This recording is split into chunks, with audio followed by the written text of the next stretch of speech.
CMSportsNet presents Sports Talk at Island Green.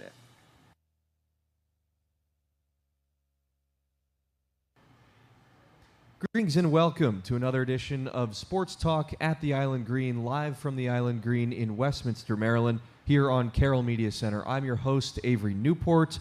Skyler Fultz is not with us today. He is on the road recruiting, just day 2 of the offseason, and he's already beginning his off-season program. So in his place today is Pat Stoetzer, the sports editor here at Carroll Media Center. Pat, thanks so much for filling in on short notice. Do the best that I can to fill in a big seat of Coach Fultz. But That's I know, right. like you said, right before we started, the offseason starts now. It does. I can understand why Coach is on the road getting Absolutely, yeah. He and his whole staff, too. I asked if any of his other coaches would be around today, and they're like, nope, they're all gone. They're all recruiting today. So the offseason work has already begun for McDaniel football, and the season concluded this past weekend at home at Gill Stadium. Pat, you and I were both there. We saw Johns Hopkins come into Gill Stadium and beat McDaniel on the road, 35-0, the final score in the season finale for McDaniel. The Green Terror finished 1-9 in 2024. Pat, just real quickly, obviously you were in attendance. We worked that game together. Just kind of give me your overall thoughts, your impressions of that game and how Hopkins played, how McDaniel played in the season finale. Yeah, and you're going to probably go off what I'm about to say because you got the idea in my head, and I think you're right.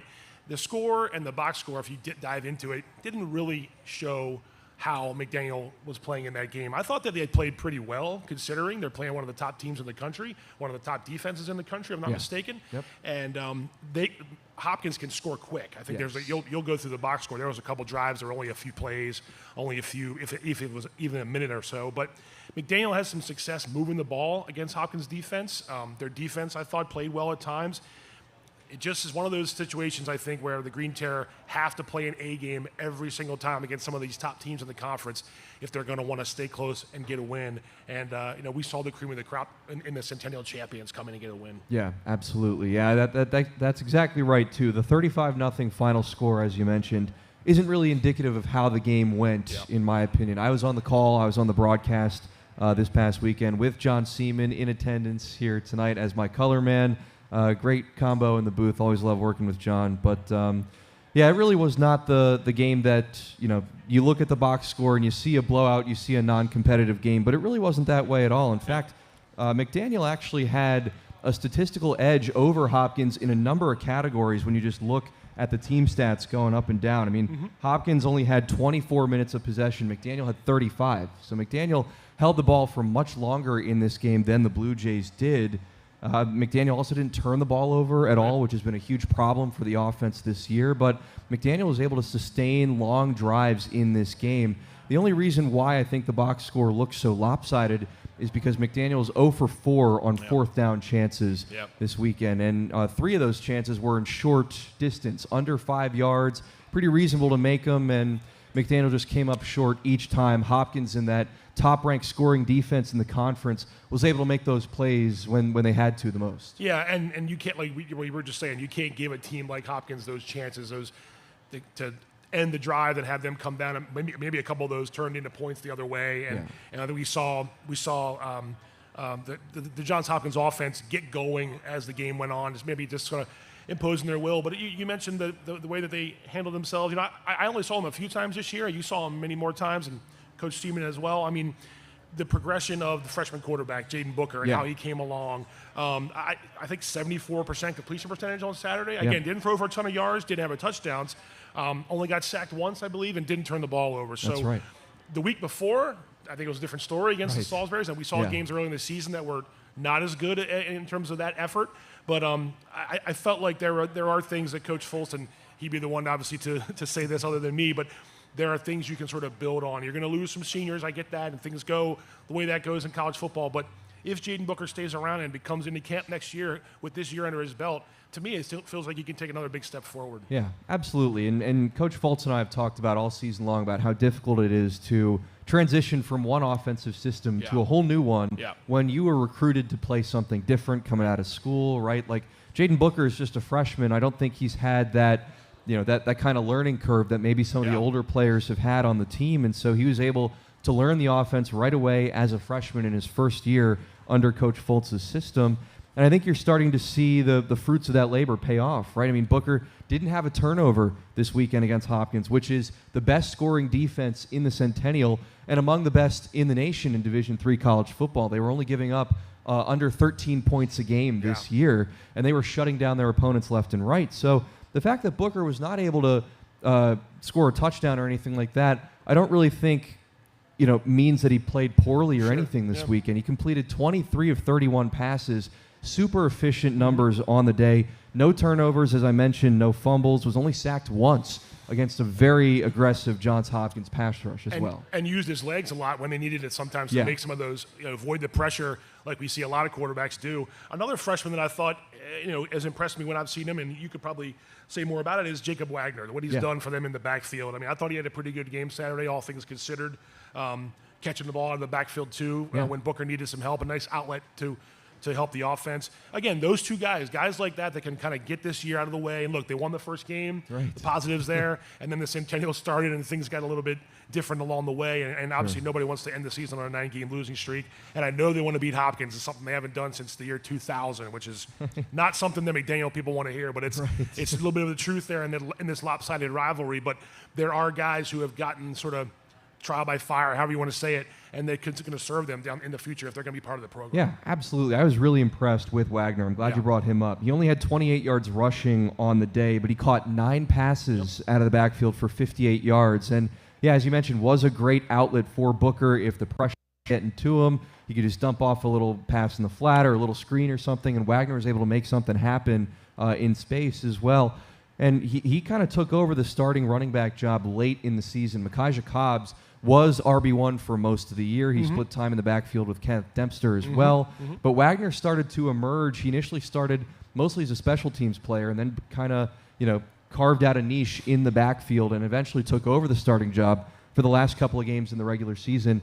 Played pretty well against Salisbury last week, and then this week against Hopkins really had a chance to shine. I think he certainly has a future in this offense, certainly in a third down capacity, something like that. Maybe a pass-catching running back like a Danny Woodhead or somebody that comes to mind right away, like a pass-catching specialist, because he's got great hands. John mentioned it on the broadcast this weekend that he catches the ball with his hands. He pulls it into his body. He doesn't have to use, his chest or his shoulder or something to try and pull the ball in. Like, he's got a good pair of hands, strong pair of hands, that I think that those fundamental little things here and there translate really well, right? It's not just a scheme thing. It's just good, solid fundamentals. Like, he looks like just a football player to me. He might not have the size or the stature, but a lot of the fundamental things, just the little parts of the game, the intangibles, I really saw a lot of potential from him this weekend. You mentioned this too, and I'm kind of got some notes in front of me here. I mean, 60 plays McDaniel ran on Saturday compared to and the time of possession they won by 11 minutes. Yeah. Now again, Hopkins can score fast, and they did score fast a couple times in this game, but there was a controlling of the clock that you have to think that Coach Fultz and his staff are going to use to their benefit going forward, and that's some of these young guys that are going to get these chances again. All things considered in 2025. So, look, you're trying to pull sometimes the silver linings out of these lopsided losses, and nobody wants to give up 60 plus and on the road and come back and lose to Hopkins. But there are some things that Coach Fultz and his staff can sort of lean on going forward, and the maturation of those guys is going to be the big key. Obviously, like you mentioned, why Coach isn't here. Off season starts now. They're out recruiting, getting some guys that want to come to the Hill, but the guys that sort of took their lumps this year, I can only think it's going to better them, in 2025 and beyond. Absolutely. I mean, Coach Fultz, he likes to say that there aren't really positives to take from losses, but there are lessons to learn, right? There's always something that you can try and improve on. You can see, somewhere where you're trying to improve and get better in, and you can apply those things the next week. So that's I think it's been really the story of McDaniel's season this year is that. Yeah, they've had the losses, but they've also learned and they've gotten better and they've improved in certain areas each and every week. And I think this week in particular, they improved in the turnover category and just keeping the ball and sustaining the ball for long drives. That was so much of why the offense struggled this year was just because of the 3 and outs, because of pressure in the backfield, because of problems with the offensive line up front. Like, all these little things would cause the offense to go 3 and out, would give the opposing team a short field, the defense wouldn't have enough time to rest, and so all these kinds of things kind of pile up on each other, and eventually, you get lopsided scores, you get, shutout losses, all those sorts of things. Right. But this week, even though they were shut out again, there were a lot of positives on the offensive end, just being able to keep the ball and sustain the ball. They had multiple drives in this game that were 6, 7, 8, 9 plays long, that were stretched all the way down the field. They got into opposing territory a number of times. And if they had just 1 or 2 fourth down conversions in this game, because they were 0 for 4 on fourth down, if they just converted 1 or 2 of those opportunities here and there, it could have been a very different game, especially in the first half. They had a number of chances driving into Hopkins territory towards the end of the first half where they were stopped on fourth down. There was one play in particular that really stuck out to me where David Webster made a catch on an out route on the far sideline. Looked to me like he had more than enough on the third down catch for first down yardage. But the refs decided to spot the ball a little bit further back than I might have thought, and it was a fourth down scenario instead. And Jaden Booker was stopped on a run after that, which stalled the drive. But just little things like that here and there. They were this close to making those conversions, and those little gains could have turned this game in a completely different direction. Yeah. I'm looking at the recap, and I think that's right where you were talking about. And then Hopkins scores, I think, on the next drive, and then they start the fourth quarter with a 69-yard touchdown. That was the backup quarterback at that point. Lawler got it to E.J. Tallarico. And then McDaniel comes back with a 9-play, 65-yard drive. Again, got down to the 6-yard line. Right. And then the fourth down doesn't convert. One of those, I think, any of those you mentioned, 1 or 2 would be awesome, but one of those just extends the drive for at least another few plays, keeps the confidence going. Those are things that they probably struggled with during the season more than they needed to, but maybe, again, lessons learned like Coach Fultz is talking about. Those are the things that if Booker's back next year, which I assume he will be, and he's going to maybe compete for that starting job, which is obviously he had it this year, those are the things you save in the memory bank, right? And you remember, that time that maybe we thought they kind of short shrifted us on that spot. Well, this time I know what I'm going to do on that fourth and short. Or coach has the confidence in me and my line and my backs to get that done. There's positives that you can take from all these games, and the schedule does them no favors. It's a tough schedule. Sure. They had the confidence win opener against Catholic, and then had some other games that were closer, and then they maybe kind of wore down, and then these last 3 weeks were just a gauntlet. I mean, it's tough to go play the likes of all the Centennial teams, and you throw in Salisbury as well, which is also ranked. Wouldn't surprise me if we see Salisbury make a little playoff run. I know Johns Hopkins has playoff success. They'll be in there as well. You saw, again, you're going to pull the brackets up here. Yeah, that's right. You saw more of these guys than I did. These teams, it's not an easy schedule. No, it really isn't. And again, the Centennial is such a tough league year in and year out. 2 teams made the NCAA tournament this year. Of course, Johns Hopkins won the conference championship, undefeated record in Centennial play, a perfect 6-0 mark. They're back in the NCAA tournament this year. They got a bye into the second round. Of course, if you're unfamiliar, the NCAA Division III football championship bracket expanded this year. It was 32 teams a year ago. Now it's 40.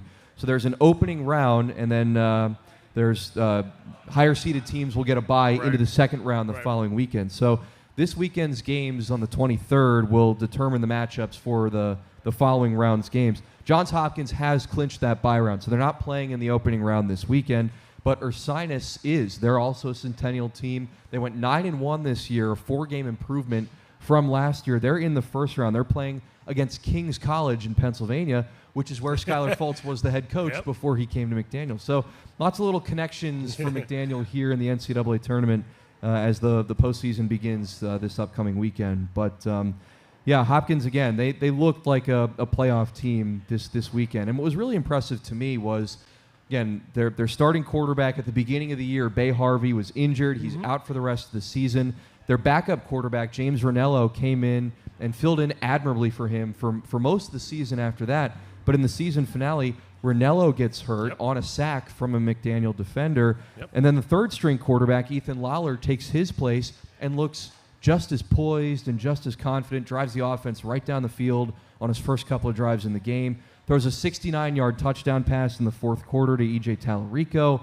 He looked just as much of a starter as Harvey and as Ranello this year as well. I mean, he looked like truly their starting quarterback.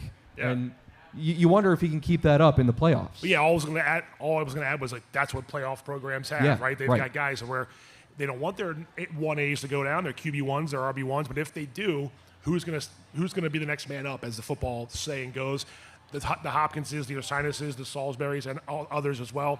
They have built those programs to where they can, I won't say, withstand the injury or just not let it affect them, but they can sort of get by it for now. And I think that's what Johns Hopkins did on Saturday as well. Yeah, certainly. And again, with that defense, even if your offense isn't at full strength, that defense will keep you in every game you play, no matter who you play. So Hopkins is certainly going to be a threat in the playoffs this year, but it won't be easy. Again, a third-string quarterback. You might be able to beat a McDaniel with a third-string quarterback, but once you get into the playoffs, you got to play the Salisburys. They're in the bracket with Hardin Simmons, with some of the best teams in the nation in Division III. It's going to be a tough road. And Lawler, again, he's a senior. He's got experience in the offense. He knows the playbook very well. But it's tough when you play the very best of the best, when the playoffs are on the line, the pressure, the mental aspects of playing in the postseason, all those sorts of things become a factor once you get into the NCAA tournament. But and now it's one and done. Yeah, that's right. One and done. You only have one game to save your season and move on to the next week, so anything can happen. But I'd like to talk a little bit more about this Ursinus team as well, the other team from the Centennial. In the bracket this year, they're playing Kings in the opening round of the tournament. They got in as an at-large this year. They didn't win the Centennial. They had to get one of the 12 at-large bids in the field this year. But if they beat Kings this weekend, then they'll play Salisbury in the second round. Salisbury still undefeated, 10-0, among the best teams in the country. That should be a really good matchup as well. Well, that shows you the strength of the conference, right? To get one of the at-large bids. If they were 9-1, I'm guessing their one loss was to Hopkins. Was to Hopkins, that's right. And I think that was a fairly... It was close. 16-7 was the final. I'm just going to say low scoring. I wasn't sure how close it was, but it was low scoring. So you got two of the best in the area, or in our area, two of the best in that side of the bracket. And getting the win, it would be fantastic for the Bears, and then they got to get Salisbury the next round. That just, again, shows you the strength of some of those teams. But yeah, Ursinus has always been a traditionally strong team as well. McDaniel's had some wins on them in the years past, but I think I was at that game too earlier this year. I know you were there, and the fact that there's two teams in doesn't surprise me at all. No, it certainly doesn't. Yeah, and again, Ursinus certainly has a chance, I think, to make a run in this tournament. They got to get by Salisbury and Kings, obviously, in the first round first, but having seen them, having followed them throughout the year and following the Centennial teams, they certainly have the guys to advance deep in the playoffs. Tony Holden is among the best running backs in the country, was the leading runner in the Centennial this year. Jaden Bradford, as well as their quarterback, has a great arm. The offensive line is great, too. The defensive line for Ursinus is one of the best in the country. They get back to the quarterback like nobody's business. I mean, they put the pass rush on, and that's really maybe the strength of their team, I think, is their front seven this year, which, again, controlling the trenches is the key to winning in any playoff scenario.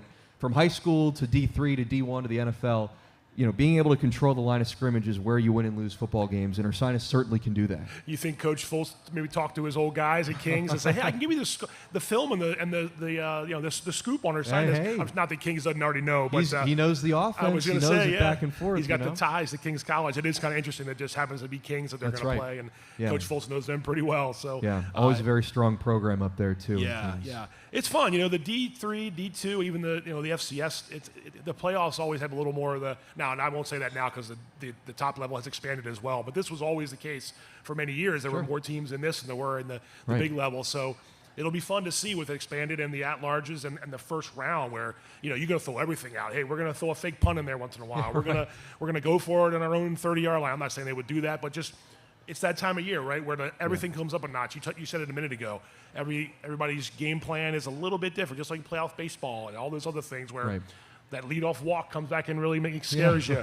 That first 3 and out, the defense has got the advantage. It's going to be fun to watch. Yeah, anything can happen in the playoffs, and that's what the fun part about it is that you think you've got your list of favorites and your undefeated teams, and then all of a sudden, somebody gets hurt, somebody pulls an upset, something happens here and there, and the field is turned on its head. So anything can happen. It's a really fun time of year. I'm glad that the playoffs are here, and I hope that this McDaniel program can eventually find their way back into that level of contention in the future, because I think Coach Fultz, just having talked to him and just getting to know him throughout the year, I think he's got a great attitude. He thinks about this program in a very positive light, a program that has, to be honest, has not had a lot of success recently, but he's got a great attitude about, losing and taking your licks right now and being able to build upon those experiences moving forward.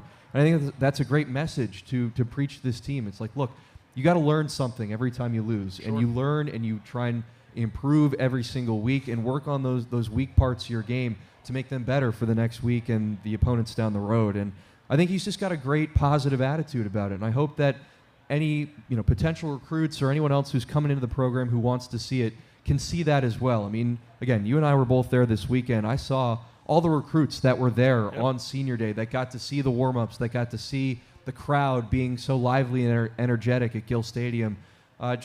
Even in a loss, I saw so many recruits there that looked like they were excited to be a part of this team and try and build up the program for the future. Yeah, you know it now. I know John knows it as well from being around the program for a long time. It is a cool place to see when the hill is packed and the team is playing well. There wasn't that. It's been a while, but I remember as being in this area where that was the place to be on a Saturday to watch a college football game, a nationally ranked team, Western Maryland / McDaniel, going up against the Hopkinses and taking it to these top teams and going to the playoffs.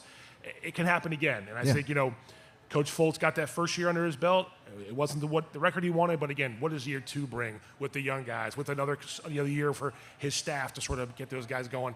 Should be some exciting times on the hill with Green Terror. Yeah, absolutely. Just need a little time to get the offense implemented, to get your recruits in the system that are familiar with your offense. I think once all those little pieces start to come into place, the wins and the success in the Centennial will come down the road. Again, it's very hard to build up a program from a winless season to contending in a year, and mostly no one can do it because it's a hard challenge. But I think Skyler Fultz has the right attitude. I think his coaches have the right attitude. They have a good idea of how to build the program up, and it will take time. Again, it's extremely hard to take a program from where McDaniel was and to take them where they want to be. But they can do it. I'm fully confident that this is the staff to do it.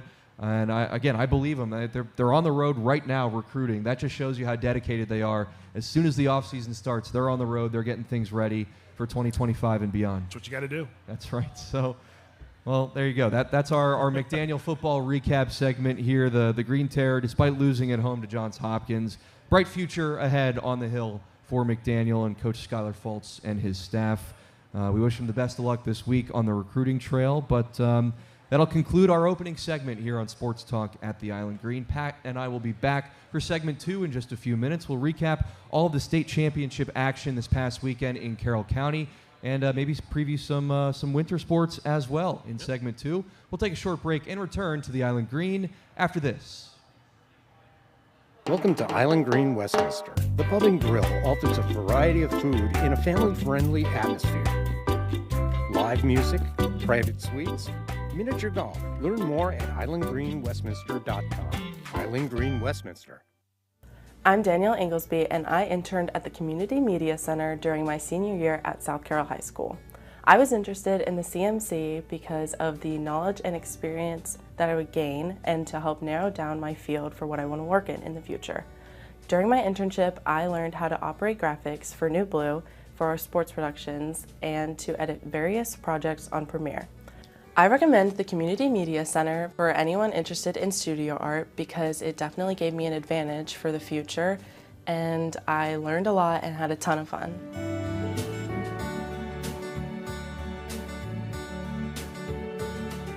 Hey there, I'm Pat Stoetzer.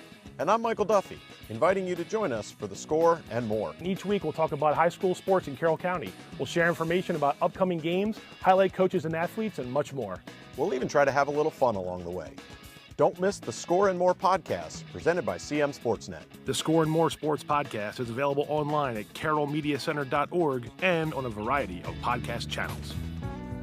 Brought to you by Farmers and Merchants Bank.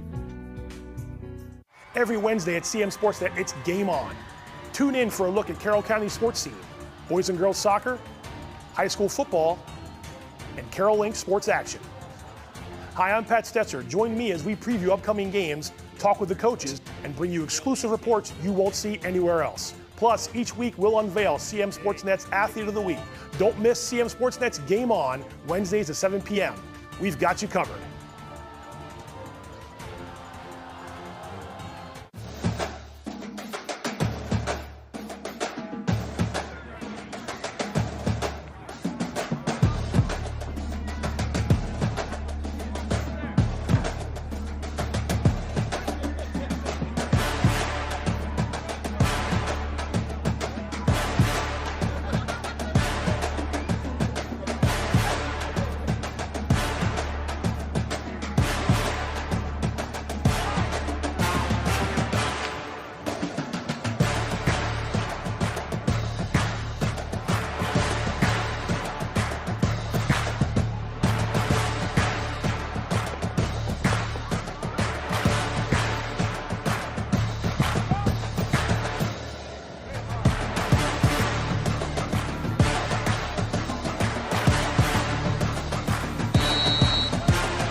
skill, dedication, leadership. Just a few of the things it takes to be named CMSportsNet's Athlete of the Week. Hi, I'm Pat Stoetzer. Each week, CMSportsNet recognizes an outstanding player for their contribution to their sport. Meet some of Carroll County student athletes and join us as we celebrate their performance, impact, and outstanding accomplishments. CMSportsNet Athlete of the Week is brought to you by Barnes Bollinger Insurance and by Raising Cane's.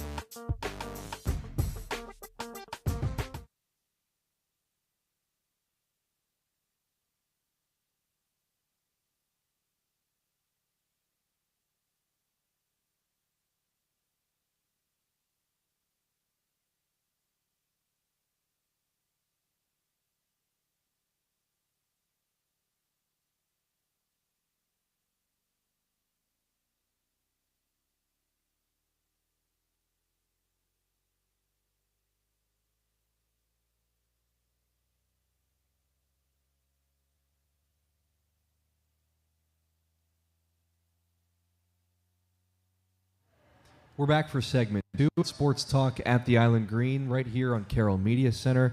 Avery Newport, Pat Stoetzer back with you here for our second segment of the evening. And we'll recap some of the state championship action, the state playoff action that is happening here in Carroll County high school sports. Pat, of course, you're very in tune with all the knowledge with everything that's going on in Carroll County. So just tell me what's going on in the playoff scene here as the fall season begins to wind down. Yeah, I don't know if I'm in tune with the knowledge. Sometimes the knowledge escapes me, but I'm following what's going on. That's true. That's true. It's been a good fall if you're a Liberty. It's been a good fall for a lot of teams and a lot of success. It's been a really good last few weeks if you're a fan of Liberty fall sports. Right. I'll back it up before we get to the soccer. They had the 1A the cross country championships were on November the 9th up at Hereford High School. Yeah. Liberty's Gregory Shelberg won the 1A race, so he's the individual champ. Not sure if you guys talked about that in a couple of weeks, but he's back-to-back two-time individual champ. Wow. Not an easy course, the Hereford High School course. So congrats. I'm a Hereford alum. I am familiar then you know with about it. the That's dip. right. Absolutely, yes, I do know about the dip. It's not easy, and I'm not even not a runner, easy. and I know how not easy it is. Oh yeah, I've heard many horror stories about the dip. Just going to say the coaches and the athletes. I think you have to do it 3 times during states. So anyway, a lot of good performances, but Gregory Shelberg to win again, back-to-back state titles for him. And like you mentioned, this past weekend, the soccer state championships concluded. Liberty had boys and girls playing in for Class 1A state titles. The girls' game was the first of it was a doubleheader for all intents and purposes, a 5 o'clock game and then 7:30. The girls played Mardella from the Eastern Shore, and the Liberty girls won 3-0. So it was their first state championship since 1996. Wow. Long time coming, long drought. In fact, the first time they won, there were no penalty kicks. You could still tie, and they actually tied that year. And so there was a co-state championship. We don't like that at MPSAA, so they got rid of that. You need to determine the champ with penalty. It's a straight winner now. Straight winner, but they did win it 3-0. They finished 16-1-2. Their only loss came to county champion Century during the regular season, and they lost 1-0. So Liberty, great season. Yes, they were down in Class 1A, but they played the teams in front of them. They got the job done. Erin Martin scored 2 goals the other night. She's a defender. And Hannah DeVincent, their top player, and one of the top players in Carroll County, handed out 3 assists. So assisted all 3 goals. Great job by Liberty. Danny Priest, one of your guests a few weeks ago, got the title. So kind of cool to see her win one. And then follow that up with the boys' game. The Liberty boys played Brunswick in the final. They're looking for their first title since 2005. They scored in the first half on a PK. Brunswick scored late in regulation to tie the game. They went through both overtimes. They had to go to PKs. Liberty converted the first 4, and then Brunswick stepped up to try to equal that. And Jackson Vanderhoof, their goalie, made a tremendous save. So now it's 4-3. Liberty goes to the line to win it, and William Picard knocked it in. So 5-3 in the PKs. Wow. And Liberty wins its first title since 2005. They finished 17-1. Wow. Coach Donnie Quadar's team also lost 1 game, also to Century, also 1-0 during the regular season, but finished the year on about an 8 or 9 game win streak. So really cool to see the doubleheader sweep for Liberty boys and girls in the 1A soccer state title. And Brunswick was obviously a tough customer. They had been to the finals and maybe won it a couple years ago. It's on top of my head, but just getting the job done. And I thought maybe Liberty girls did what I thought they would. The boys, not that I didn't think they could win, but when they scored in the first half and they were sort of holding on, and Brunswick scored late, and that can really take you sometimes too. You could let all the air out of your sails, wind out of your sails. They held in there. They had a few go off the crossbar, I believe, in the overtimes, just close. and then they got to the PKs. And the PKs, soccer, it's a guessing game, right? That's right. Yeah. Knees start knocking, and if you guess the wrong way or if you hit one a little high, it can really, come back to bite you. And hurt your chances. It wasn't even that the Brunswick kid mishit the ball. It was just Vanderhoof guessed right. The kid had drilled the shot, and Vanderhoof, knocked it away. So a big save, and then they converted to 5-3. So pretty cool stuff there at Liberty for the soccer championships. Yeah, certainly. That's great. Yeah, we had Coach Preetz on last week, and she talked about her team getting ready for the state championship. So that's awesome. First championship win since 1996. Congratulations to Liberty for a great win, and same thing for the boys. They've also snapped a long title drought as well. It's very similar to McDaniel's men's soccer team in a lot of ways, because our men's team made the conference tournament in the Centennial for the first time since 2005, same year. Yeah.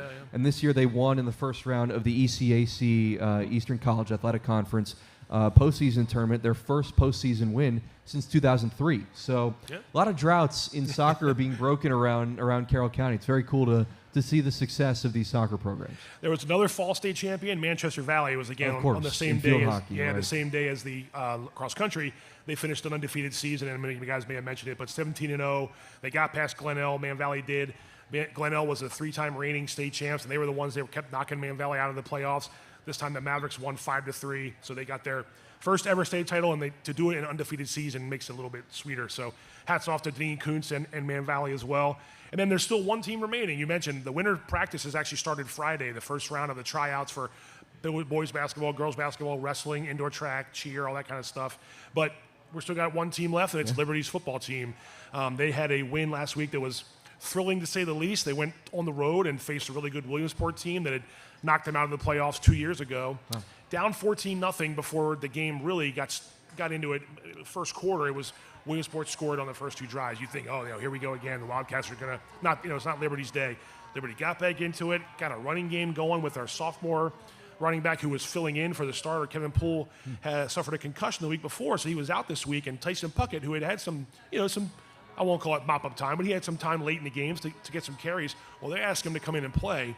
He goes for 200 yards rushing, scores 3 touchdowns. I talked to Coach Larry Luth today.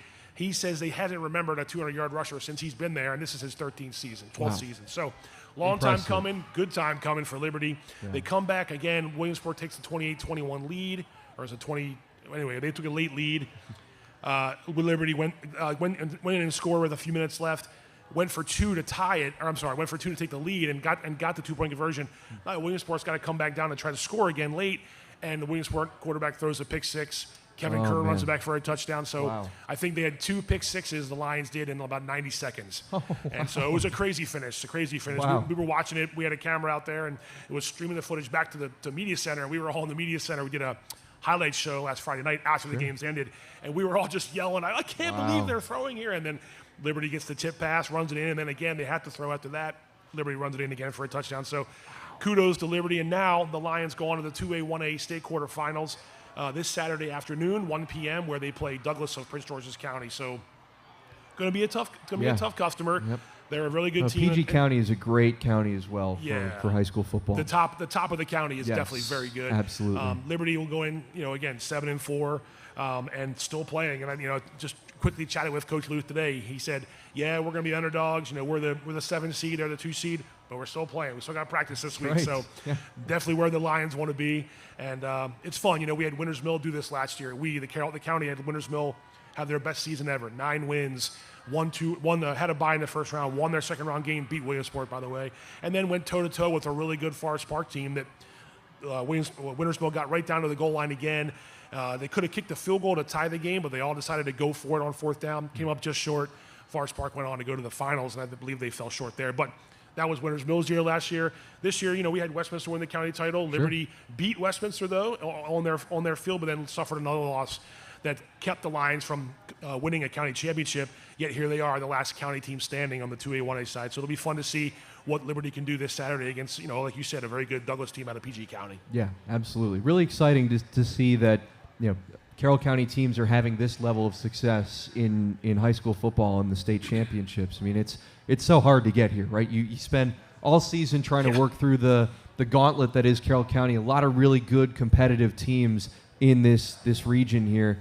And then be able to survive that, not even win the county championship. Liberty didn't even win it, Westminster they finished at the top of the county standings, and then to just go on a run in the state tournament is really exciting to see. And sometimes when you're a hot team and you just got something going your way and the ball bounces your way, you get the lucky plays here and there, you make the smart plays here and there as well. That makes the difference between winning and losing. Yeah, that's the thing too. It's a 9-week schedule now in Maryland during the regular season. So week 10 for Liberty was a rematch against South Carroll, a team they know very well, but a team that beat them in overtime on their field during the season. And that's a tough one to stomach. Well, how's it going to go the next time?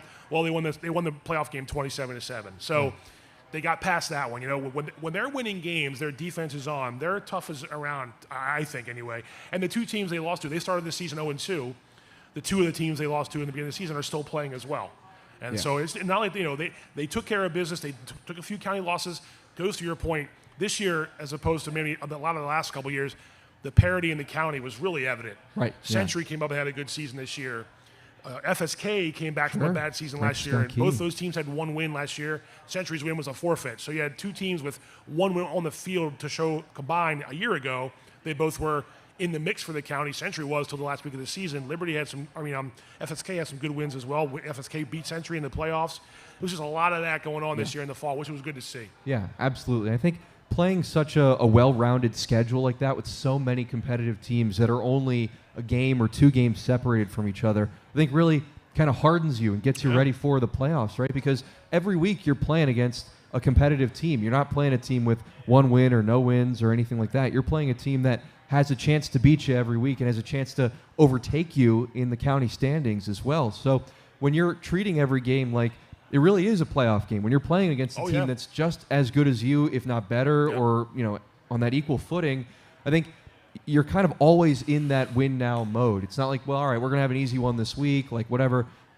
The fact that 4 or 5 teams were at the top of the standings and the standings were constantly switching and just so many teams were on equal footing from the start of the year to the end, I think really not only helps Liberty, but everybody kind of improves and gets better from playing better competition year round. And you're right. I mean, for all intents, Liberty for the last month has been almost playing playoff games to keep themselves up to the top. Everyone makes the playoffs this year, in the last couple of years in MPSAA, but it's about playoff seeds and where are we going to get. Right. They took that loss in the last week of the season to Century, and that really hurt them in terms of like who they would have been playing instead of a Douglas PG or a Williamsport. Well, so far, it hasn't hurt them. Now, again, Douglas is going to be a tough customer, and everyone is. You're into the Elite Eight, so to speak, in the state for 2A, 1A. But, Winters Mill got there a year ago. We've had other teams do it as well in years past, and they're in the dance. Like you said, they got a shot, so we'll see what happens. It's a Saturday afternoon game, 1 p.m. down at Douglas PG. The winner moves on to the state semifinals in the 2A, 1A side. And anybody that's still playing at that round, you're talking about playing Thanksgiving weekend. That's rarefied air. South Carroll did it a couple years ago. The Cavaliers got all the way to the finals and fell short 4 seasons ago. Time flies, I can't remember. But they did do it and got to Navy Marine Corps Memorial Stadium and lost to a really good Dunbar team. But it can happen. I mean, like you said, 1 or 2 wins during the end of the year, give you that confidence, and then you go on the road and get a playoff win like they did last week against Williamsport. Who knows? Yeah, absolutely. Really exciting that a Carroll County team is already in the state quarters and has a chance to make the Final Four of the state playoffs this year. So we'll keep an eye certainly on Liberty's status this weekend. But I want to switch gears here towards the end of the segment and try and preview a little bit of the winter sports that are coming up in the Carroll County High School That's hard scene. to believe. Coming up soon. Right? Can't even believe Thanksgiving is next week. Who would have thought? But the basketball season is right around the corner, wrestling around the corner as well. So, Pat, just from your knowledge and from your understanding of the county scene, who are going to be the top teams to watch in boys basketball and girls basketball, the wrestling scene as well? Who should we pay attention to as the winter sports scene really begins to kick off? Yeah, I'll stick with the reigning county champions. On the boys basketball side, it was Manchester Valley. They won their first ever last year. Yeah. Now, they did graduate a couple guys, including the reigning player of the year. Brendan Luddy was our player of the year for CMSportsNet. He's gone, so they're going to probably have to fill the void there.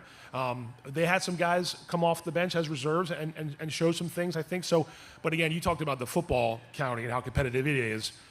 Same goes in basketball. Sure. Same goes in wrestling as well. We'll talk about that in a second. But, Century had, of course, they're always going to have a good season. South Carroll made a run last year with Coach Jim Carnes to the regional final, and they've got some guys back from that team that could make some noise. Westminster has a new head coach. In fact, I believe there's going to be 2 sets of brothers coaching on the boys' side. It's Chris Wonder and George Wonder. Chris Wonder's at Man Valley. George Wonder, longtime coach at Century. John and Tyler Forster, I believe, are now at FSK in Westminster. It's interesting enough, yeah. That's cool. Westminster makes a change. But again, I'd be lying if I told you that I had the scouting reports right now. I'm only a couple days into practice, but I'm going off what happened last season and the guys that I remembered. If they're going to be coming back, time will tell. I'm going to be getting out with the coaches soon, getting some of those rosters. I mean, coaches are still making cuts right now during tryouts. Sure. That's the boys' side. Girls' side, Westminster won the county, but we had a team, and they're going to be obviously, they had the reigning player of the year as well, and she's back this year, Maddie Gassman. They're going to be a team to watch out for. Francis Scott Key, again, second in the county last year, lost both times to Westminster. How's it going to go? New coach, Mitch Walther. Well, they make a run. They get all the way to the 2A state championship game last year, have a lot of those pieces back from this year. So I expect FSK to be a team to beat. Again, Liberty had some success. They're going to have some players back. Man Valley is always tough. Coach Heather DeWeese does a great job up there in the northern end of the county. The parity isn't quite the same on the girls' side, but again, I think there will be games where you think one team's going to come in and get, like you said, we're going to get that win, then we're going to focus on next week. Not always the case. So It's the early part of the season when you start getting those first couple county games in December, could go a long way towards seeing who is going to rise to the top in the county standings. And then if you want to go over to wrestling for a second, it starts and ends with South Carroll. Yeah. I mean, they are the dominant team, the dominant public school team, maybe in the state. And that's not just saying that to say that South Carroll is really good.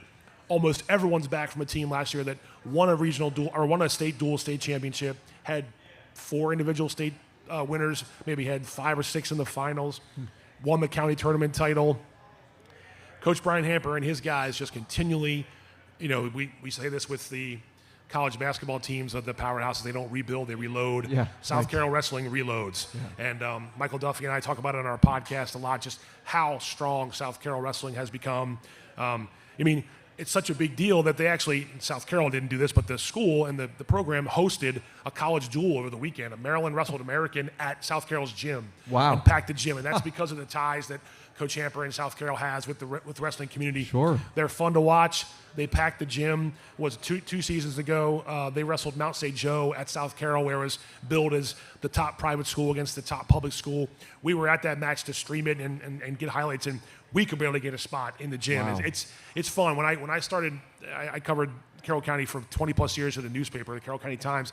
We would cover the wrestling matches that were big deals, and you couldn't get into the gym. And it's hard to believe that's the case. And there were times when it was not like that, but there were times when the South Carrolls, the Keys, the Westminsters, even the North Carrolls, I know North Carroll is not with us anymore high school-wise, but it was the thing to be seen, the event to go see, and South Carroll Wrestling has done that for Winfield and that community. So they're going to be back. I think all the kids that won a state title last year are returning.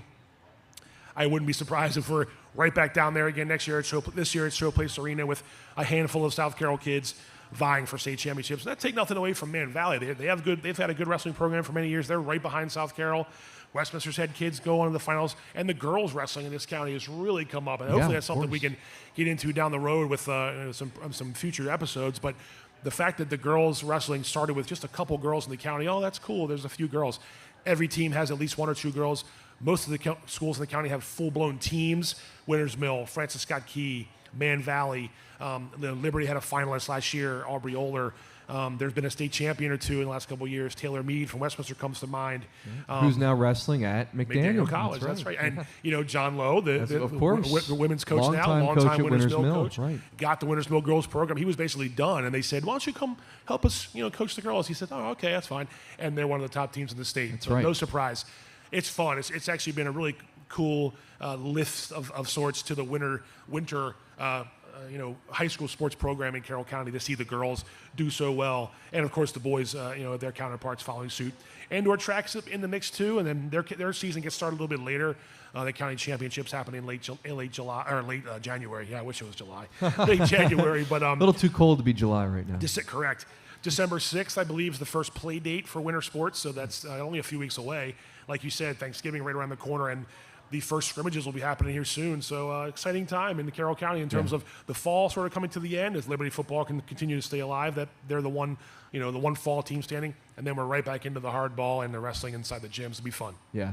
Awesome. Sounds like a great time. And yeah, as you mentioned, John Lowe, of course, he very familiar with Carroll County, of course, coached at Winners Mill for many years, is now technically he's not the head coach of the women's program, but he's mostly in charge of the women's program, and he helps oversee it with Mason Goretzis, the head coach of the men's program at McDaniel, which is, again, one of the best wrestling programs in the Centennial Conference. So, yeah, wrestling is certainly a big part of the winter sports scene here in Carroll County, and it's true at the college level as well. In fact, we'll have John on the show next week. He can talk about the McDaniel program, and he'll talk about some of the other Carroll County programs as well. He's very familiar with the area, so he's a character too. He's a great person to listen to. He's got some quotes. He's got some quirks. He's a fun guy. Listen to Avery. It's a warning right now for the New Year's next week. He definitely is a character.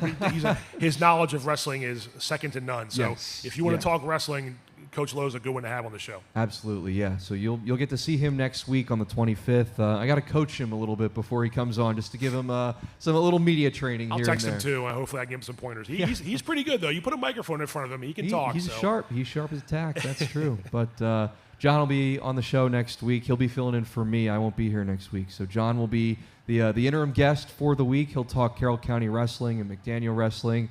Be sure to tune into that episode. It'll be really cool to get his perspective on the Carroll County scene and how he's building up that women's program at McDaniel. It's just started this year. It's its very first year as a program. Already success. Right, already a successful program. And just they've only had a handful of meets at this point, and they're already trending in the right direction. So really cool to hear his perspective. But John will be on next week. Pat, thanks so much for coming on today. Always, man. Appreciate it. To talk to you about Carroll County sports and recap a little McDaniel football as well. It's been great, and looking forward to the winter season and wrapping up the fall season as well. Yeah, happy to do it, man. Always a pleasure to talk to you. Pat Stoetzer, the sports editor for Carroll Media Center, my guest today. We'll take a short break and come back for segment 3. It'll just be me on the table here. I'll give you a recap of the Ravens, the Terps, basketball, football, Maryland sports at large, plus some more news in McDaniel sports coming up as well as we wrap up today's show in segment 3. We're back after this break. Welcome to Island Green, Westminster. The Pub and Grill offers a variety of food in a family-friendly atmosphere. Live music, private suites, miniature golf. Learn more at islandgreenwestminster.com. Island Green, Westminster. I'm Danielle Inglesby, and I interned at the Community Media Center during my senior year at South Carroll High School. I was interested in the CMC because of the knowledge and experience that I would gain and to help narrow down my field for what I want to work in the future. During my internship, I learned how to operate graphics for New Blue for our sports productions and to edit various projects on Premiere. I recommend the Community Media Center for anyone interested in studio art because it definitely gave me an advantage for the future, and I learned a lot and had a ton of fun.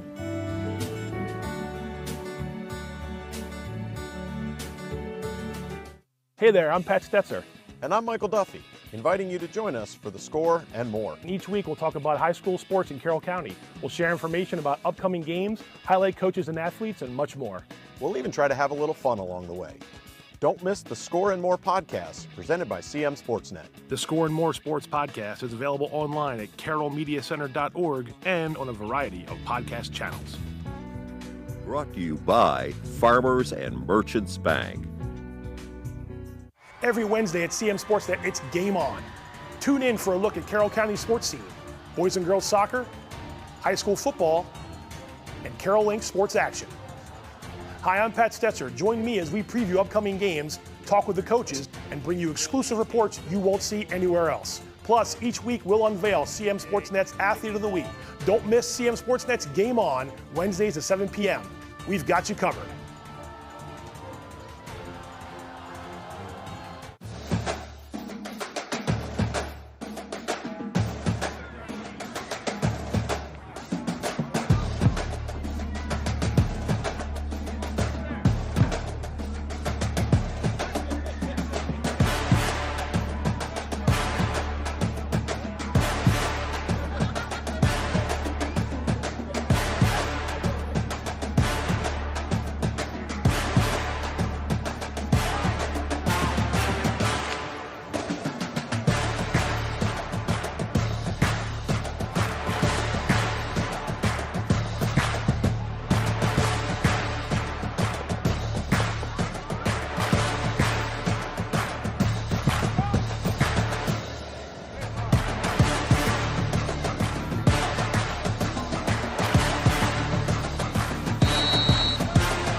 skill, dedication, leadership. Just a few of the things it takes to be named CM Sportsnet's Athlete of the Week. Hi, I'm Pat Stoetzer. Each week, CM Sportsnet recognizes an outstanding player for their contribution to their sport. Meet some of Carroll County student athletes and join us as we celebrate their performance, impact, and outstanding accomplishments. CM Sportsnet Athlete of the Week is brought to you by Barnes Bollinger Insurance and by Raising Cane's.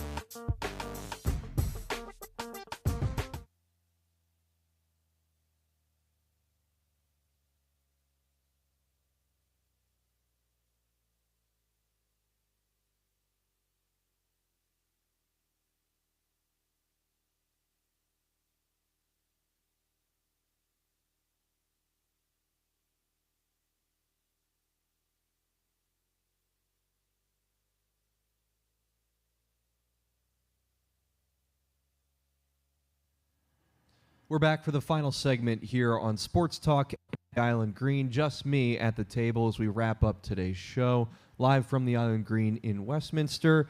We'll give you before we talk about the rest of the Maryland sports scene at large here, which is typically what we do in the final segment of the show. I'd like to give a shout out to the McDaniel College women's soccer team. I know we normally don't talk other sports on this show for McDaniel, mostly just football, but the women's soccer team made the NCAA tournament in Division III this year. They finished with 12 wins on the regular season, another fantastic year. First-year head coach in the Green Terror, Michael Scott, in his first year as the leader of the program. He was an assistant for many years under longtime coach Sandy Lagana-Bly, but Scott took over the program this year. Traditionally a very successful program in the Centennial Conference for women's soccer, and they didn't miss a beat under a new head coach. They went right back to the NCAA tournament. They lost in the semifinals of the Centennial Conference Championship, but they got into the tournament. They went up to New York this weekend to play in the first and second rounds of the NCAA tournament. They won their opening game of the tournament. They lost to NYU, the host school in this particular region, in the second round. But McDaniel had another superb season this year, and I had to give him a shout-out. This is maybe the most successful team that we have at McDaniel. Made the NCAA tournament this year and put together another long, successful postseason run. And it's a tough thing to do. It really is, because when you're Coach Michael Scott, you're replacing a long-time, very successful coach in Sandy Lagana-Bly.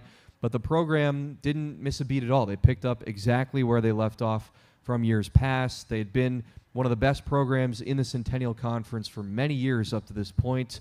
Multiple 10-win seasons in a row, multiple NCAA tournament appearances. They made a second-round appearance in the tournament last year as well, but they're right back to the tournament this year. Another win in postseason play for the women's soccer team at McDaniel. So had to give them a shout-out. Congratulations on having another great season. Congratulations to Coach Scott and his staff on winning Coaching Staff of the Year in Centennial Conference play as well.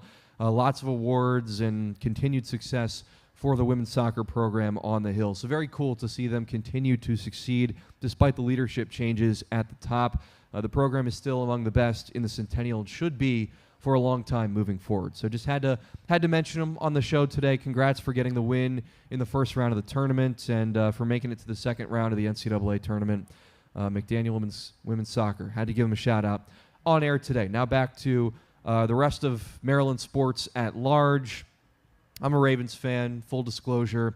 So this is tough. You've got to level with me here talking about this game. But the Ravens dropped a close one on the road at Pittsburgh against their arch rivals, the Steelers. 18-16, the final score from Acrisure Stadium in Pittsburgh this weekend. The Ravens fall to 7-4 on the year. The Steelers improved to 8-2, which means that Pittsburgh now has a game and a half up on the Ravens in the AFC North standings. It's really a two-horse race in the division now, with Baltimore and Pittsburgh leading the charge. The Bengals and Browns have kind of faded out of view here after the Bengals lost on Sunday Night Football to the Chargers, the team that the Ravens will be playing in LA next weekend on Monday Night Football. So, man, a tough one for the Ravens, a really tough one. The fact that the defense was able to keep the Steelers out of the end zone from start to finish in this game and still dropped it on the road is tough. It's a tough pill to swallow.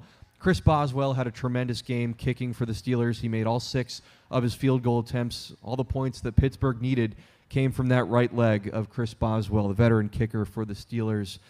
But just so many miscues, so many missed opportunities for the Ravens offense. 12 penalties in this game. 3 turnovers are the 2 stats that just stick out right away when you talk about this Ravens loss.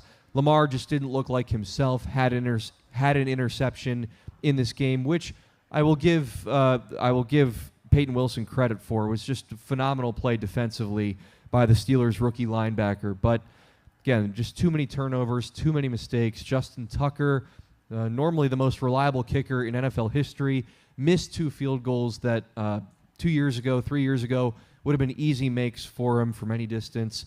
So Tucker certainly continuing to have a poor season in 2024 for arguably the best kicker of all time. Just really tough to see him struggle like this. And had he just made 1 of those 2 misses in this game, that would have been enough to win the game on the road. But he missed 2 field goals, and ultimately that was really what did the Ravens in, was just these mistakes that they just constantly beat themselves with. The Ravens are continued to be the most penalized team in football this year. 12 penalties for 80 yards against Pittsburgh this past weekend.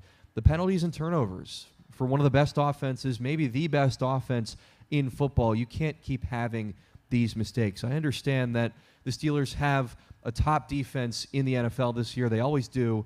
Mike Tomlin is able to pull more out of these guys than they would have if they were on any other team. I mean, this is what the Steelers do year in and year out, right? Is that they have an underwhelming offense, an offense that struggles to score more than 20 points a game, and the defense just does the dirty work. They win the game in the trenches. They force the turnovers. They force the opposition to play that physical, hard-nosed style that the Steelers love. And many times the opposition just doesn't have enough to push past Pittsburgh, and that was very much the case this weekend. The Ravens just didn't play like themselves. It seems like Lamar just kind of plays a little nervous, like he's anxious or something when he plays the Steelers. The pass rush was able to get home a couple of times. Pat McCary, I got to mention it, just had a miserable game on the offensive line, was penalized 4 times, a couple of times for a false start, for holding, for illegal man downfield. The line just didn't have a great game this past weekend. But Lamar had a couple of plays, too, that a couple of years ago, he would have just tucked the ball and ran and taken it up the field, taken the ball in his hands and tried to make something happen. But now in Todd Monken's offense, he tries to stay in the pocket a little bit more and be that true, pure pocket passer. But because of that mentality, he misses out on some running plays that would have gotten the Ravens some first downs, would have moved the ball down the field and kept the drives going. But he likes to keep the ball. He likes to, find the rhythm in the pocket. And I think that mentality certainly cost the Ravens some third down conversions, some chances to get the ball in the end zone a couple more times in this one. Of course, Zay Flowers catching the touchdown pass with over a minute to go in the fourth quarter, and then the Ravens not converting on the 2-point chance to try and tie the game late was ultimately what sealed their fate in this loss. But again, just a poor loss for the Ravens. That's now their second loss in division play this year. Of course, they dropped one on the road to the Browns earlier this year, who are now proving to be one of the worst teams in football. So it's been tough for the Ravens because you see the potential week in and week out. The offense at times has been an absolute juggernaut. They've been completely unstoppable. Derrick Henry has been the best running back in the league for most of this year, and there have been stretches where Lamar Jackson's been the best quarterback in the league. But you have a game like this against Pittsburgh where you have multiple chances to win. You keep the Steelers out of the end zone from start to finish. They don't score a touchdown in this game, and the Ravens still find a way to lose it. It's tough. It's a tough pill to swallow, and the Pittsburgh Steelers are, again, they're a tough team every single time. The Steelers have now won 7 of the last 8 matchups in the rivalry with the Ravens. Baltimore just doesn't seem to have an answer for Pittsburgh right now, and it's really unfortunate because, again, this is a very good Ravens team with some defensive issues here and there and some issues on the offensive line. But the offense is maybe the best offense that the Ravens have ever had, and that's saying something given that Lamar Jackson's already won 2 MVPs in his career. The Ravens went 14-2 the first year he won the league MVP back in 2019 with the best rushing offense of all time. This offense might be better than that team in 2019, and the fact that the defense, the penalties, the turnovers, the mistakes are holding them back from reaching that potential is really disappointing. And it won't get any easier for the Ravens, too, when they travel to SoFi Stadium next week to take on the LA Chargers on Monday Night Football. This will be the third Harbaugh Bowl in history. Of course, Jim Harbaugh is now coaching the Chargers, and he's really turned that team around. LA had a miserable year a year ago. They've completely changed the offense. They've taken the ball out of Justin Herbert's hands. They ground and pound it, and they've got a great, solid defense as well. They run the ball as effectively as any team in the league. J.K. Dobbins and Gus Edwards, their two running backs, are former Raven running backs. They were in the Baltimore backfield a year ago. So a lot of familiar faces in this matchup on Monday Night Football, but this is an important one for both teams. Will really have a lot of impact on the playoff standings and how both teams will fit in the wild card race moving forward, with the Chiefs and the Steelers now opening up leads in the AFC West and the AFC North. So big game with playoff implications on Monday Night Football next week, Ravens at Chargers. We'll go ahead and wrap up the segment here with a little Maryland talk. The Terps losing at home to Rutgers in football this past weekend, 31-17. Maryland falls to 4-6 on the year. They're 1-6 in the Big Ten. Billy Edwards, man, is he a gunslinger. He just reminds me of Brett Favre in a lot of ways. Threw 55 passes in this game, and man, was just kind of winging it out there. I felt like on a lot of plays they let him throw the ball a lot, and he turned it over on an interception as well. This is just not a game that Maryland should be losing. Not to Rutgers. This is this is maybe the worst defensive team that Maryland has had in the last couple of years, and the defense has really been losing these games for them. Billy Edwards in the passing game, Ty Felton still among the leading receivers in college football. The offense is getting it done. It's just the defense is not keeping them in games for long enough. And now they've got Iowa and Penn State to end the year, two teams that have had Maryland's number in the last couple of years. So Maryland football trending down this year. Doesn't look like they're going to make a bowl game, unfortunately. But the basketball teams on Maryland's campus in College Park doing pretty well so far this year. The women's team is undefeated. They're 5-0, number 11 ranked team in the nation. They just came off of a great win against Duke. They went to the Carrier Dome in Syracuse and beat the Orange 84-73 on the road, and then destroyed Towson this past weekend, 98-63, the final score there. The Lady Terps look incredible to start the year. They've had a lot of impactful transfers that have come into the program and have done really well so far to start the year. The men dropping a close game at home, 78-74 to number 15 Marquette from the Xfinity Center. Marquette made the Sweet 16 last year. They've been a 2 seed in the NCAA tournament each of the last 2 years. That's a great team. That was the first test that Maryland had this year, and they came up just short. They finished the game on an 8-2 run.